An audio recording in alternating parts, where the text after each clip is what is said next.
What up, y'all? We're back again. Welcome back to Lockdown Universe,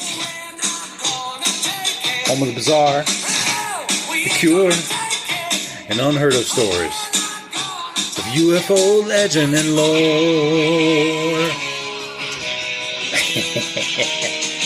You might say, Lockdown, why are you using this song? I'll tell you why. Because we're not going to take it, man. We got our Superman, like I've always said, Tim Burchett. Tim Burchett is the representative from Tennessee, and he is a good dude. He's just an average, everyday kind of guy, and he went to bat for us on News Nation, and he talked about how we're not going to take this shit. Just release it already. Release the information. So I'm going to talk about our Superman, talk about him, and Lou Elizondo, who you know as the former head of ATIP, which was the reporting agency for all of the UAP phenomena for a while. And he worked in the government and in the Pentagon for many years. So he actually interviewed pilots that were able to see these aircraft 14 feet away from their cockpit when they were up at 30,000 feet, 40,000 feet. Guess what? He saw a pyramid-type shaped craft with the details in it 14 feet from his craft. Okay? So let's get into Tim Burchett. Okay, let's get back into Tim Burchett for a second here. So Tim Burchett went on News Nation and talked about his stance on the fact that UFO information should be released. So let's take a look at this. So here, let me pull this up for you, and I think you'll enjoy it. So let's play this. And let's see. Nope, we don't want to start at the end. We want to start at the beginning now, don't we? Here we go. Check this out. Boris calling for more government transparency regarding UAPs. Tim Burchett joining us now. Representative, thank you for taking the time on your birthday, no less. Happy birthday. We appreciate it. I never thought I'd get to be 60. Here I am. Here you are. Representative, given the increasing numbers of individuals who are coming forward with claims about UAPs, do you believe the government can still credibly deny its involvement or its awareness? No, ma'am, it can't. You know, for I don't know, over a decade. For decades, they said they didn't exist. They weren't investigating them. Now they won't release the files. My buddy Lou Elizondo is an American hero. He's got a new book coming out. I can't wait to read it. But he is correct. They are every time we turn around, we have some little smart aleck kid with a man bun telling us in one of these government facilities telling us they don't exist. And then I say, well, what about this incident? Or what about this report? And they'll say, well, I don't have anything on that. I don't know what you're talking about.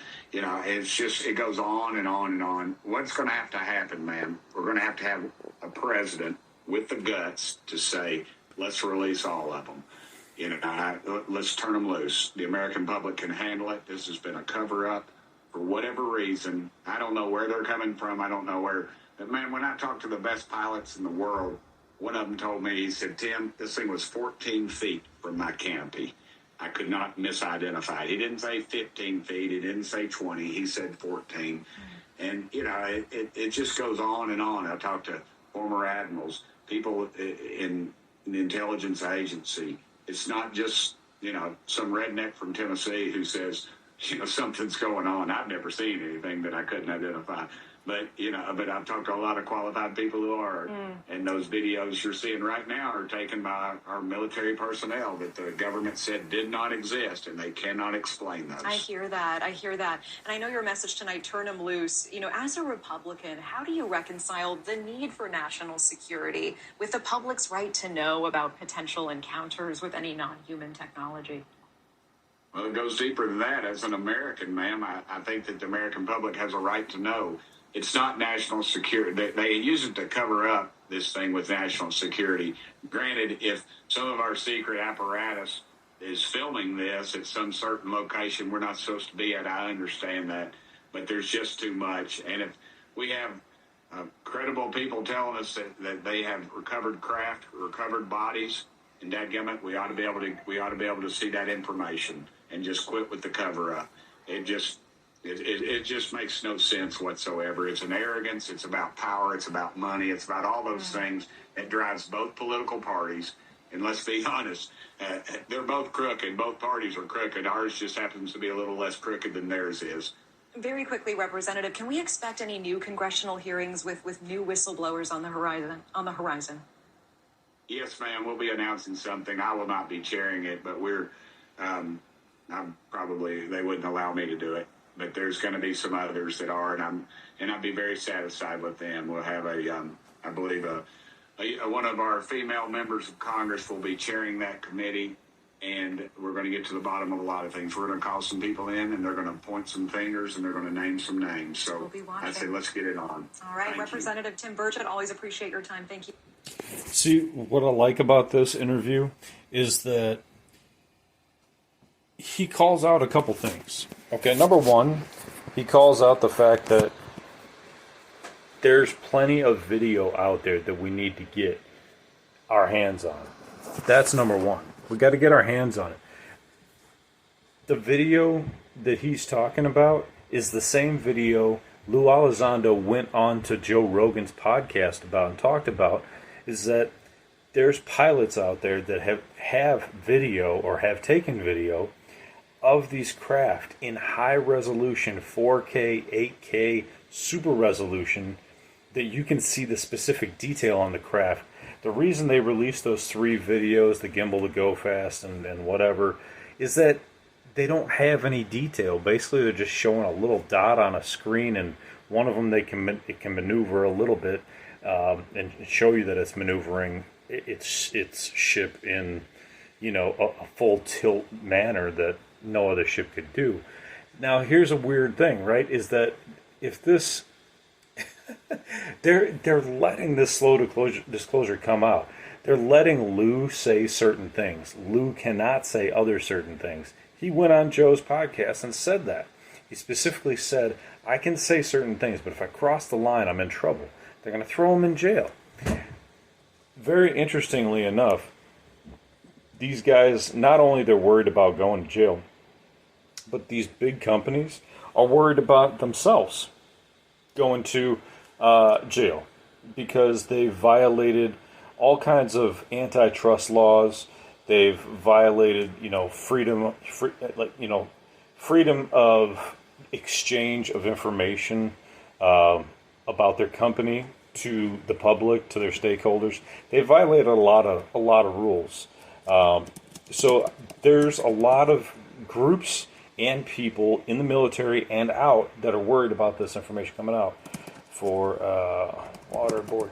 There was a whistleblower who came out about waterboarding named John Kiriakou, and he was a reporter.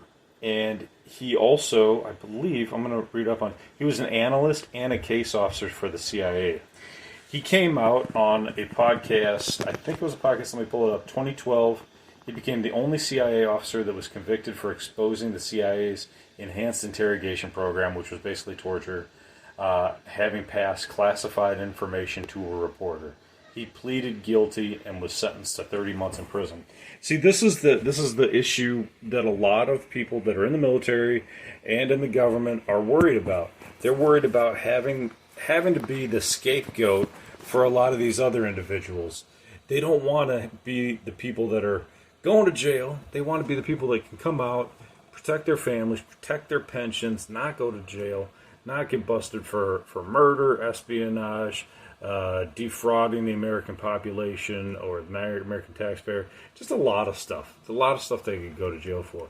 Well, John Kiriakou basically stated that, he went to jail for exposing a torture system that was against the Geneva Convention, and he went to jail for 30 months. He lost 30 months of his life. And that's really unfortunate because he's 60 now. That would have been 12 years ago. He would have been 48. So he lost serious time with his family, serious time with his children or grandchildren, and the rest of his family, and just for himself. And then had to go through a traumatic experience being in jail. I mean, this is, in prison, I should say. So this is the problem, right? It's that, like, you have people that want to come forward, but they don't want to go to prison. They don't want to get in trouble. They don't want to have trouble. Even Lou stated by going on Joe Rogan's podcast that he was going to be putting himself in the crosshairs So you have people that know that they're going to be in in the crosshairs.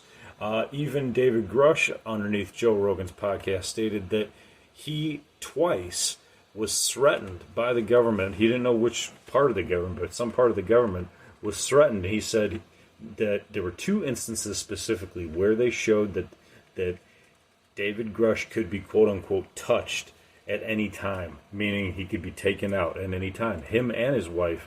And this happened in conjunction with other individuals who were thinking about whistleblowing at the same time Grush did. Now, a lot of people don't realize this, but when Grush came out and did his whistleblowing, there was like 20 other people that were going to do it. Only 3 people showed up to that hearing, that whistleblowing hearing in 2023 in June. And so there's going to be more hearings. This is what's interesting about this video, is that BURCHETT states there's going to be more hearings and more whistleblowers that are coming out. The problem is they got to protect these whistleblowers so they don't get taken out before they go into the congressional hearing. That's the biggest problem. So you gotta protect these guys. You gotta make sure that their information is quiet. You gotta make sure that nobody knows about it. The problem is, how do you protect these individuals who you probably have been talking to on your phone from individuals who have all-seeing, all-knowing knowledge, like CIA, NSA, all these other DIA, all these other companies that have agencies that have all this information already. If they're watching the people that are going to run these shows, then they know who's the people that are going to be bringing in the whistleblowers, like BURCHETT, like all these other bipartisan representatives are going to be bringing them in, not just Republicans or Democrats, but everybody. So it's going to be interesting to see what happens. But I just wanted to bring that video up to the forefront, let you see it, let you know what's going on in the world right now, that this stuff is happening. We are making progress forward. We will push. We will continue to fight. We will continue to fight for our right to know the truth. And we do have a right to the truth, because not only are we citizens, which by inherency gives us the right, we're also taxpayers. We're paying for these projects and programs. These companies only want to keep it private because of money, and because they don't know how to switch the society from gas and fossil fuels to a freedom of energy, free 0-point energy, CPM modules, as they call them in Star Trek. And they don't know how things will change, but things must change. Things always do change. It's how nature happens. It's how nature grows. It's how we'll grow too. So, take care of yourselves mentally. Meditate, pray, have peace, have time for yourself. Take care of your physical health. Exercise. Take care of your emotional health. Get therapy. Talk to people. Follow through on your hobbies and your goals and your dreams, whatever they may be. It doesn't matter what they are. Just do them. And as always, continue to question the universe around you. Life's too short. Take care of yourselves. Peace, love, and light. I'm out. Locked on Universe. Peace.